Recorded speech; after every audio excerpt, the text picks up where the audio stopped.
everyone, this is Claudia here from the Bookkeeping Experts. I am back for more information on QuickBooks Online. Our goal here is to help you understand QuickBooks Online so you can get your finances up to date and take your business to the next level. It is the end of the year and there's so much to do. For those of you who are finishing up getting ready for your tax season or for your taxes, a few tips that I give to you. Make sure that you check any kind of loans, any kind of mortgage. If all the interest rate has been added, make sure that all transactions are categorized, all the accounts are reconciled, and if you have any assets that haven't been added to QuickBooks, make sure you add those assets. So there's quite a bit to do, right? But today we're not going to talk about that because we talked about that on the prior video. Today we're going to talk about how to categorize transactions from the bank feed and how to make corrections to them afterwards as well. So we're going to use a combination of rules, and we're also going to teach you a few things that you can use in the filters to make it easier for you to categorize transactions. Batch transactions. So this video is good for you if you're a bookkeeper or an accountant, and for you as well as a business owner if you're falling behind, have a lot of work to do at the end of the year. This is going to give you a lot of tools so you can speed up your categorization and then go straight to reconciling all those accounts. All right, so here we go. Without much further ado, we're back here in QuickBooks Online. And here's our bank feed. We have lots of transactions here to categorize. So a few things that I want to show it to you is that all the headings. Oh yes, how do I get there? Transactions, bank transactions, by the way.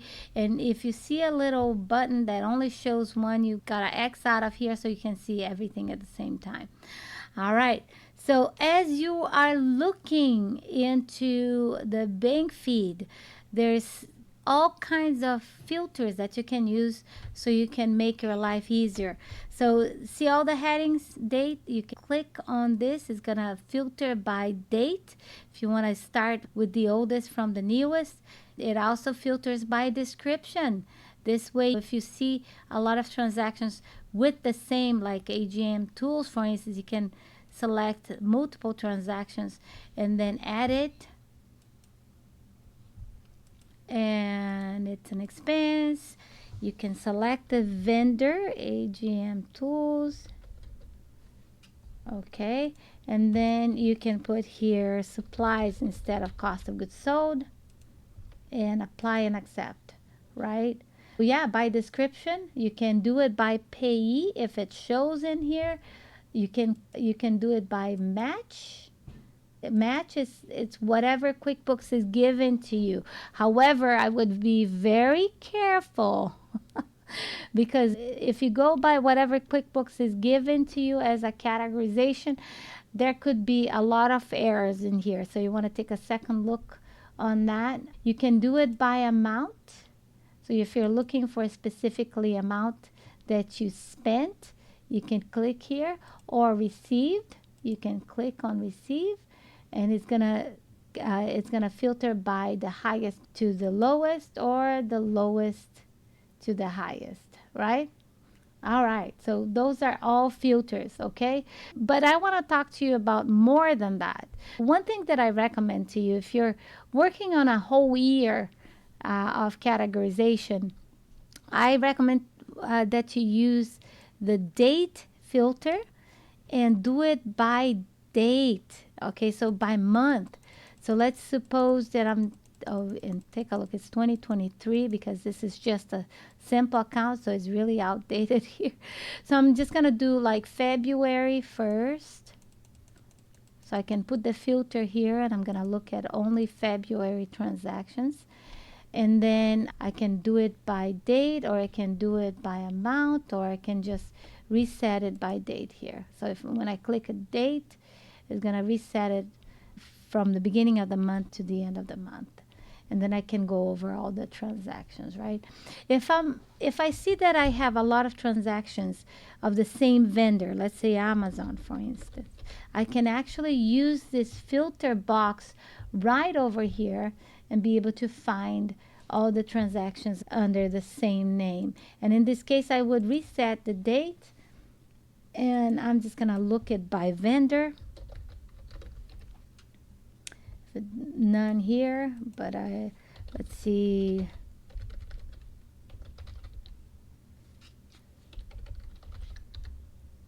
There you go. So I have 4 of Kroger, so I can select all those transactions and add it. Expense, I put the name of the vendor. Okay, this is a new one. And then what it is, I can put supplies and apply and accept. All right. One more thing that you can do, of course, is rules, create rules, but I'm going to give you a few tips about rules. Never create rules for income transactions. That's one. If you have invoices or sales receipt in QuickBooks Online, if you don't enter those income transactions, but you have a third-party integration that send those transactions, also do not enter any income rule, because that's going to duplicate your income. Okay, so make sure that if you are using integration, you are matching those transactions to those sales receipt or to those invoices, or I'm sorry, or deposits. It should be actually deposit, not sales receipt nor invoice, so it's deposit. We talk about that quite often.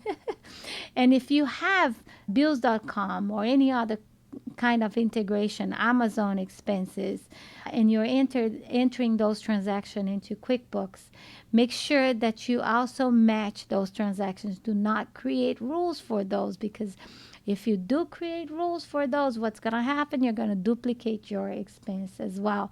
So when you're using integration, make sure that you match and don't just add.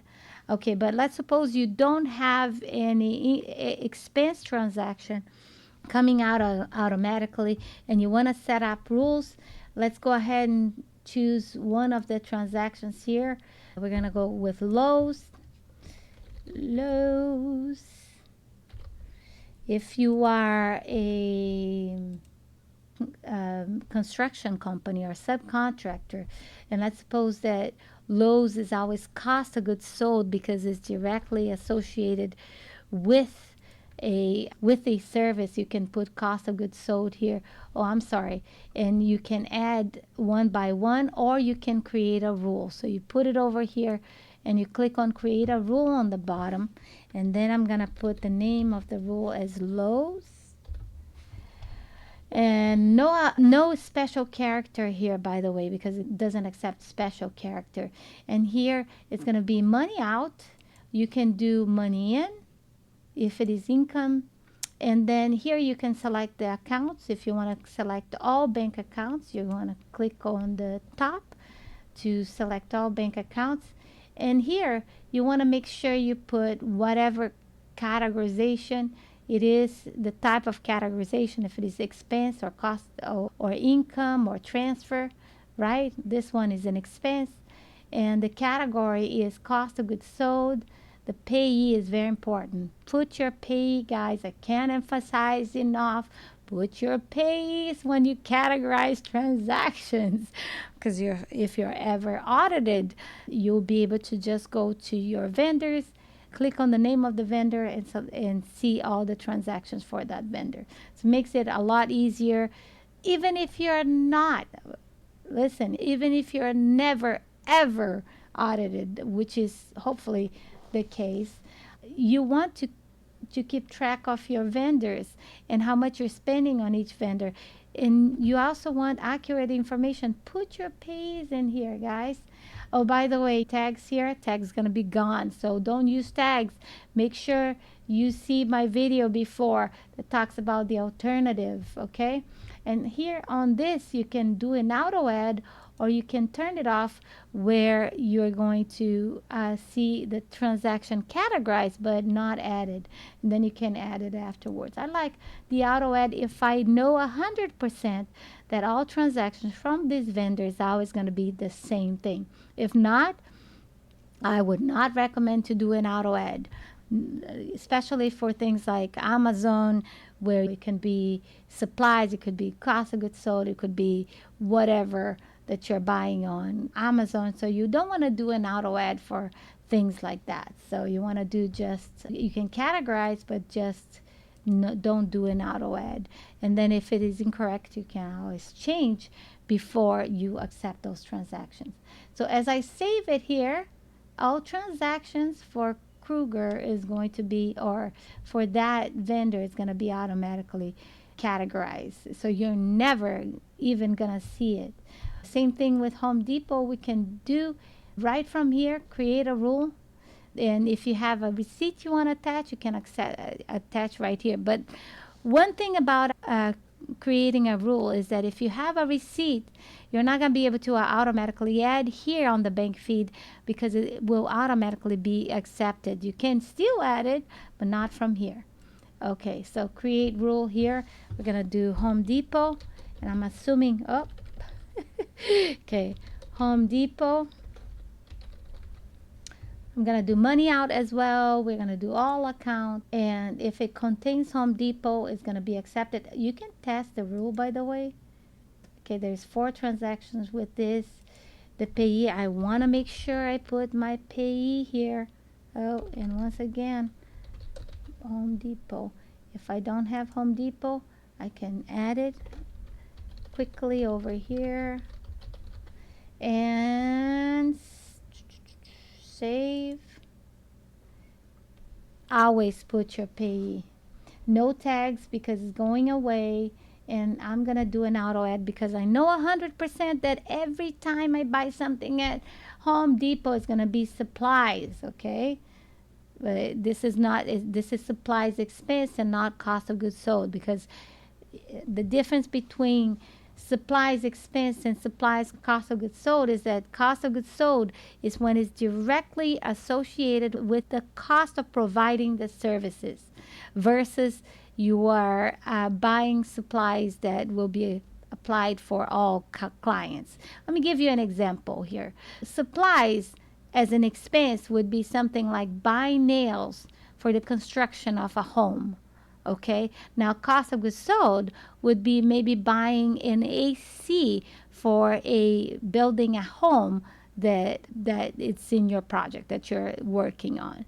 Buying that AC transaction will be categorized as cost of goods sold, because you bought specifically for that home, for that project, and it's directly associated with the cost of providing that service for that client. Okay, there it is. We're going to save it. And voila, all transactions for Home Depot from all accounts will be automatically categorized.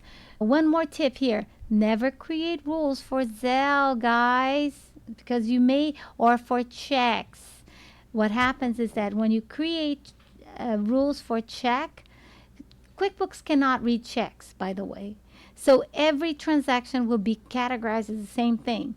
I had a customer who did that, and everything was categorized incorrectly. We had to do a lot of work to fix that. So undo all the checks and then make sure that it was categorized correctly. Same thing with Zelle. Zelle, not necessarily QuickBooks will read all the information. You want to make sure you don't create rules for those. You go one by one. Okay, that's it. We talked today about how you can use filters to expedite your categorization.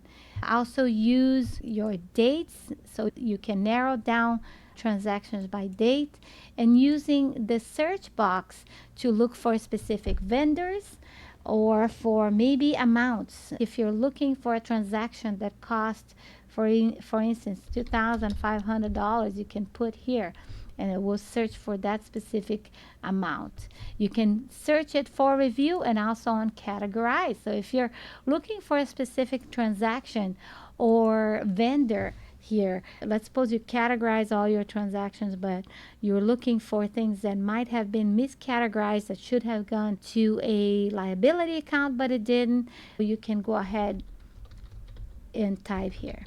see, Edward Jones, for instance, all transactions from Edward Jones should have been IRA or 401k, but it wasn't categorized as that. So that's one way for you to search that by amount or by name. Very great feature. All right, so this is how to use filters. There's one more filter that I want to show you, and it's the little magnifying glass on the top right hand side. And here you can look for all kinds of things. You can look for amount. So let's see, 151.49. Let's suppose I'm looking for a specific transaction for that amount. I can go ahead and put the amount and I'll be able to see it here. It was a Home Depot expense transaction. Or let's suppose that I'm looking for an invoice number, 1234 5 whatever 1235. It will show up here by invoice. Very good feature. And if you need to use the advanced feature, you just click on advanced transaction search right over here, and you can select the date range, the type of transaction that you're looking for. If it is a bill, credit card, deposit, whatever, you can use the invoice number, which would be the reference number or invoice. Or if it is maybe an estimate, you can look here, the name of the contact, the amount, or by memo. If you put something on memo, like a check number, CK123, whatever it is. And there's even more filters you can use here, okay? So you can put the specific name, look for products and service, look for accounts, such as accounts receivable. You're looking into invoices or whatever it is, you can put it over here. Or if it is a product, you can search by tracking number. Okay, so this is very useful. And if you're looking for a specific transaction, yes, please use the search box on the top right hand side to look for specific transactions. So that's filters for you. We're talking about filters not only to expedite your categorization under bank transaction, but also to look for specific transactions or transaction that you need to either find to fix it or find it to record a payment, whatever it is. Okay, so I hope this was useful to you. So I'm gonna go back here. Okay. All right, so filters. We talk about filters today. Did you find this content useful? All right, so I'm going to ask you for a big favor. Please click on the button down below, subscribe. You have no idea. It's not going to cost you anything, but it's going to mean the world to me, because that's how we can keep bringing content like this to you. Subscribe to our channel, share with your friends and family, and make sure you spread the word. We want to help as many people as possible. This is a free content, and we work very hard on bringing the most updated information to you. If you subscribe to our channel, you're going to be receiving weekly transactions or weekly tutorials that's going to help you so much on keeping up with your QuickBooks Online. I want to help you so you can take your business to the next level. Either you're a bookkeeper, either you're an accountant, or you are a business owner. Make sure that you subscribe to our channel, and I'll be back every week. And this coming year, I made the promise to you that I'm going to double the number of video that we're going to bring to you. And I am going to keep that promise. So we're going to bring more content, more quality content, so that you can stay up to date with your books. And I'm going to wish you a happy new year. We're very excited for 2025. And I'll be back very soon. And until next time, keep on smiling.